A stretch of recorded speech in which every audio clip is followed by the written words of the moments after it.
Hello to my Dyersburg Primary School Pre-K friends. My name is Vanessa Kane. I'm Children's Director here at McIver's Grant Public Library downtown, and I'm so happy to join you again today to talk about family. Today we're going to talk about family fun. There's so many ways that we can have fun with our families. Sometimes we plan things for a long time, or we have a tradition that we do every year that is fun and we just know it's going to be fun and we can't wait and we're so excited. And sometimes we just have fun in the middle of an everyday event. Maybe mom's cooking dinner and you're helping her, and then the song comes on the radio and everybody's dancing and singing and having a good time. Or maybe you're in the car and you're playing a game, a 20 questions game or something, and you're just having a good time together. I think that's wonderful thing about families is that you can just relax and enjoy each other. This is one of my very favorite books. It's called Camp Tiger. This book was written by Susan Choi. She's the author, so she wrote the words, and the illustrations are done by John Rocco. If you've been watching any of our chapter book story times, you'll know that John Rocco illustrated the Percy Jackson and the Olympians, The Lightning Thief that we just finished. And John Rocco also did the second book that we're going to do this week called Blackout. He was the author and the illustrator on this one. He is a wonderful illustrator. I want you to really look at these pictures when you get a chance to see them, okay? So, Camp Tiger. This book was published by G.P. Putnam's Sons, an imprint of Penguin Random House. And I want to show you these Endpapers. Do you see how it has everything you need for a camping trip? You see all those things? What kind of things do you see in that picture? I see binoculars and a backpack and an oar and a lantern and a first aid kit and some sunglasses, boots and a rope, fishing net. What else is on this page that you don't think maybe might go with camping gear? What is that right there? I like how it's in color and everything else is in black and white, just to get your attention back to it just a little bit. I'm not going to tell you what that is because I know you know, and I want you to say right now what you think it is. I think you're right. Let's find out. Camp Tiger. Oh, look at that beautiful picture. Isn't that nice? That doesn't look like a place where you would camp, does it? Let's find out what happens. Every year, my mom and dad and brother and I go camping at Mountain Pond. We drive a long time on the highway and then a long time on the roads that zigzag until we're on a road that's just dirt and rocks. The pine trees scrape the sides of our car. I think we're lost, and then the road zags and there's a mountain pond like a mirror in the trees. I want to show you this picture of them traveling. They have a canoe on their car, but they are in the city, aren't they? There's a lot of cars around them. They're on a bridge. And then they get into the wilderness a little bit. And then they get into the wilderness a lot. And then look at that view. Have you ever been camping? Do you like to go out in nature with your family? It's September, the end of summer. And as soon as we get back from camping, we'll go back to school. My brother's starting 4th grade and I'm starting 1st grade. I don't want to be a 1st grader. I liked kindergarten, I liked choice time and building with blocks, and I hope our camping trip never ends. It's hard to change, isn't it? Sometimes it's hard to change and know that something's going to be different when you go back. School was different when we went back this year, wasn't it? You started going to a big school? You had a different kind of class? We have campsite on the far side of the pond with a big mountain starting behind it. My parents both really like it. It's so beautiful, they say, and so quiet. Have you ever gone away somewhere, away from your house, away, even if it's just across the street or down into a different part of your yard, and it's just quiet and peaceful and you can relax? That's what I like about camping. I think camping is usually a very quiet time. We take our stuff out of the car and talk about all the things we'll see. The eagle fishing for its dinner in the pond, the salamander with red spots on its back, and the chipmunks that come to steal food while we sit by our campfire. The air feels cool. I find a red leaf on the ground. It's nice at the end of summer, isn't it, to go to a place that's a little bit cooler, because my goodness, it's been hot this year, hasn't it? Can you see his red leaf on the ground there?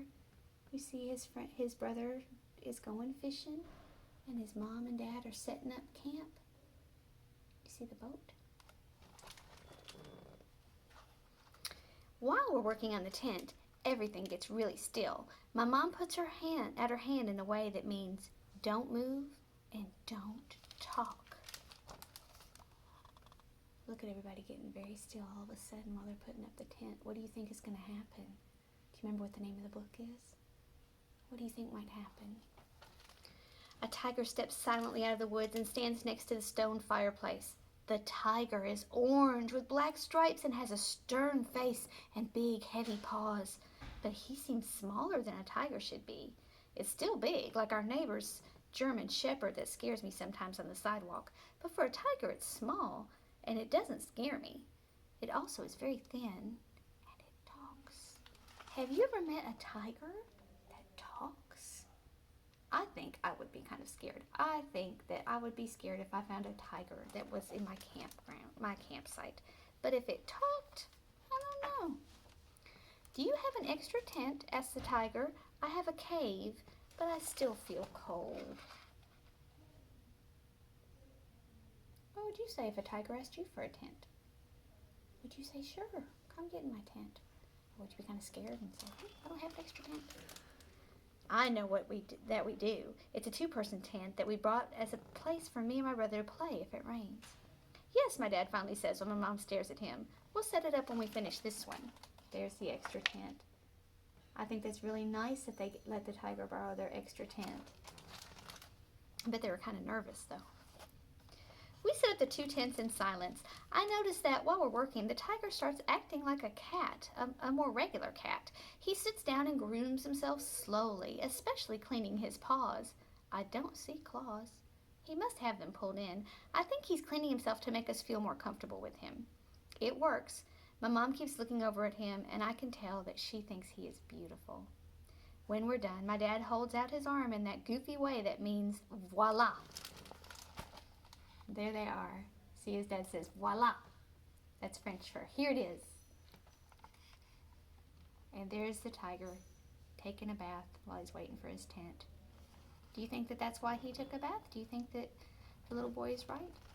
Do you think that the tiger's just trying to make them feel comfortable? Have you ever done something just to make somebody else feel comfortable? Can you unzip it for me? The tiger asks. I look at his huge, heavy paws. My dad does, and the tiger lowers his head and steps in carefully. I follow before my parents can stop me. Do you think his parents wanted him to go into the tent too? What do you think? Would you go into a tent with a tiger? Zip us in, please, I call back. You can zip it yourself, my mom says. Don't snag the fabric. All summer, things my mom used to do for me, like make my bed in the morning or fold up my clothes, have become things that I have to do myself. I can do them, but I wish she would do them. This time, though, I zip the tent quickly before she can make me come out. Have you gotten more chores as you've gotten bigger?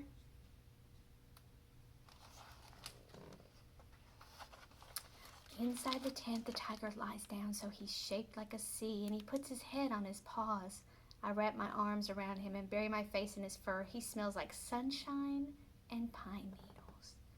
Tigers live in Africa, I tell him. Not Africa, Asia, he says. This isn't Africa or Asia, I tell him. No, sighs the tiger. Would you like to curl up with a tiger? I love how this picture has all that blue from the tent, making it all dark and cozy in the inside, and it makes us feel like we're inside with them.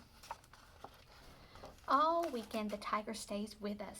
When we hike on the trail, he walks first, and his paws make no sound. He knows an overlook we'd never found before, where we can see the tops of the Green Mountains stretching away. Look at them on that overlook with the tiger leading them to a new place. That would be a pretty cool weekend, wouldn't it? He's cautious around the water, but he comes with us in our canoe. He sits very still, staring out at the shore.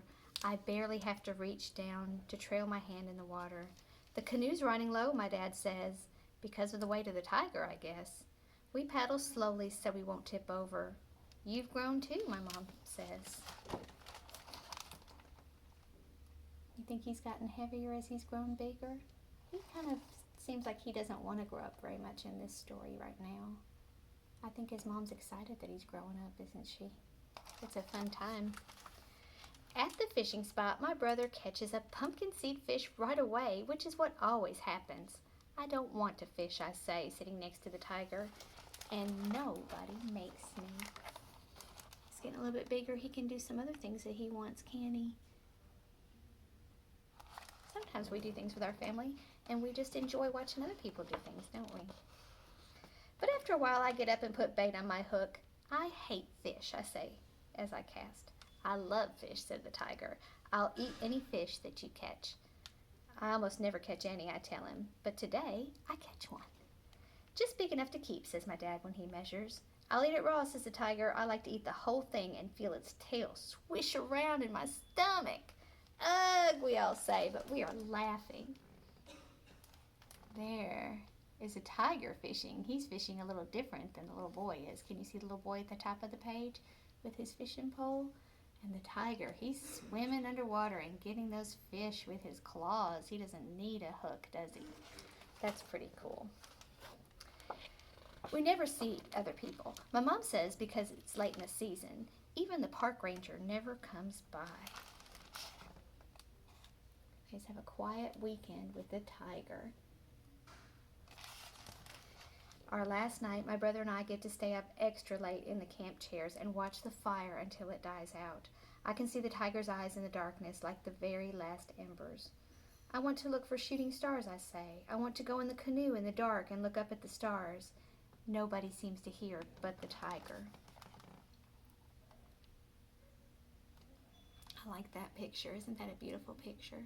You can see the embers from the fire coming up, and you can see the tiger's eyes glowing as he looks into the fire. Makes me want some more. I'll take you, he says. What do you think? Would you go to look at shooting stars with the tiger? Now this doesn't have any words. They tell the story just with the pictures. There they go into the woods, and they're jumping, and they're looking at the moon. And what are they doing here? They've gotten into the boat. I love when they tell a story with the pictures. Aren't those beautiful pictures?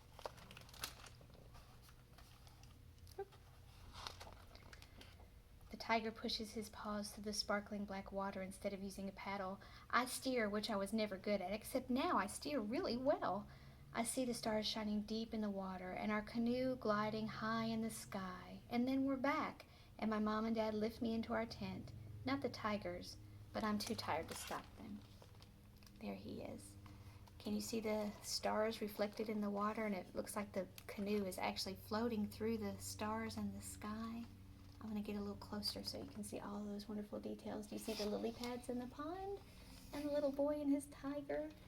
And oh, look at all the beautiful stars they're looking at. I like this book. Do you like it? The next morning the tiger is gone. He didn't say goodbye, I say. It's windy and cold, and that makes my eyes run and my throat feel thick like I have a lump there. When my mom tries to give me oatmeal, I push it away. It's a wild animal, my dad says. It had to go back where it came from. You can go say goodbye to the lake, says my mom. He didn't get to say goodbye to his new friend. I bet that makes him sad. How would that make you feel if you made a new friend and then you didn't get to say goodbye? I sit down by the water and I put my head on my knees so my kneecaps press against my eyeballs. I hear my brother coming down over to make fun of me, but instead he just sits down nearby, and neither one of us says anything. Sometimes we think that our brother or sister are going to say things and make fun of us, but they're just really going to be there to help us. That's what's another wonderful part about family, isn't it? Leaves fly off the trees as we drive back down out of the mountains. It's fall, says my mom. That means it'll be cold, I say. I think of the tiger shivering in his cave. I'm trying to say cage. Cave. See them leaving with their canoe on top. When we get home that night, I draw the tiger exactly the way he looked. I'm going to take it to show my new teacher. Time for bed, my mom says, but I get her to give me 5 more minutes. There he is. And there is his picture of the tiger. And what did he do? What did he do on his face with the paint?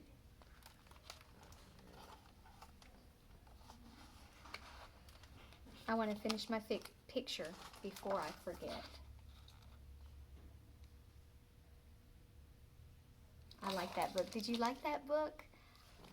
I want you, when you get done reading the book, to think about all the fun things you do with your family, whether they're planned trips or traditions like this, or if it's just a fun thing you do during the day. Thank you so much for joining me. I look forward to seeing you soon. Bye-bye.